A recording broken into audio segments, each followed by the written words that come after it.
ഇടയ്ക്ക് ചെക്ക് ചെയ്യണം, മറന്നു പോകരുത്. ഇപ്പോൾ അരയ്ക്കാനായിട്ട് ഞാൻ ഒന്ന് നോക്കുവാണ്. അരച്ചെടുത്തിട്ടുണ്ട്.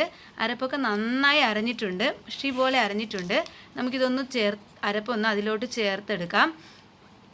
കിഴങ്ങ് വെന്തോ നോക്കിയിട്ട് വേണം നമ്മൾ ചേർക്കാനായിട്ട്. ഞാൻ അരപ്പൊക്കെ ഒന്ന് ചേർത്തിട്ടുണ്ട്.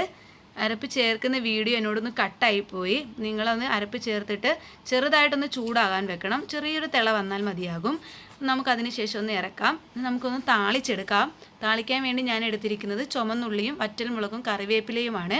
നമുക്ക് ചീനച്ചട്ടി വെച്ചിട്ട് എണ്ണ ചൂടായതിന് ശേഷം അതിനകത്തോട്ട് കടുകും ഇട്ട് എടുത്ത് വെച്ചിരിക്കുന്ന ചുമന്നുള്ളിയും കറിവേപ്പിലയും വറ്റൽമുളകും എല്ലാം ഇട്ട് നന്നായിട്ടൊന്ന് മൂപ്പിച്ചെടുക്കാം. മൂപ്പിച്ചെടുത്തിട്ട് നമുക്കത് കറിയിലോട്ട് ഒഴിച്ചു കൊടുക്കാം.